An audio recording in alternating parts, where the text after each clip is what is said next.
Hi, I'm Tony Quattroville from One Agency, and welcome to the latest housing market in 2018.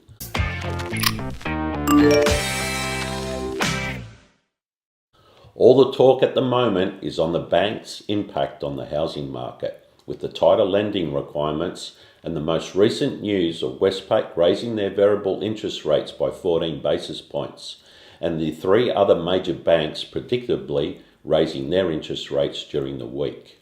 With America already raising interest rates, money has been going overseas, making the cost of borrowing by the banks more expensive. This is being passed on to borrowers, making the banks increase in interest rates an out-of-cycle rate hike, as the Reserve Bank has not increased the cash interest rate for the past 2 years. This adds around $35 per month for every $300,000 borrowed. Higher interest rates hurt the housing market in three ways. It puts pressure on families to pay the mortgage. It makes it harder for aspiring homeowners to be approved for a loan, and it reduces the borrowing limit for those who are fortunate to be approved. What is even more alarming is the impending interest-only loans that are coming out of their fixed term. In 2015, $159 billion of interest-only loans were approved for Australian borrowers. Money was so cheap to borrow that many people were buying investment properties banking on a quick capital gain, while homeowners were refinancing their home loans to reduce their monthly repayments. Interest-only loans are typically offered for a 5-year fixed period, which means in 2020, under new banking regulations, a huge portion of these loans will be forced to revert to principal and interest payments. This would raise the monthly repayments on a typical loan as much as 30%, biting hard into the cash flow of borrowers who are living beyond their means. My prediction is that this will cause property prices in Sydney to fall further over the coming years, as many buyers will be forced to sell their property, creating an increase in supply.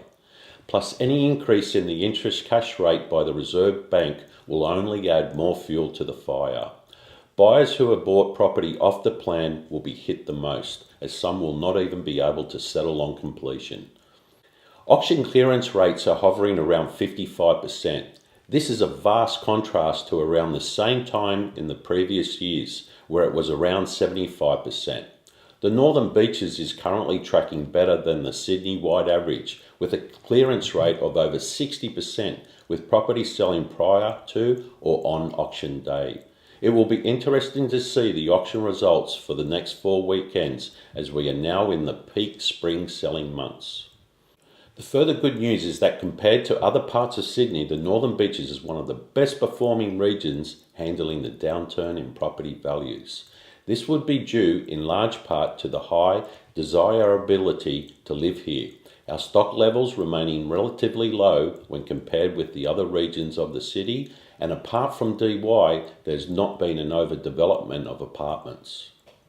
So whilst the outlook looks murky for housing in Sydney, it's still worth noting that you own a property in a very popular area of the country.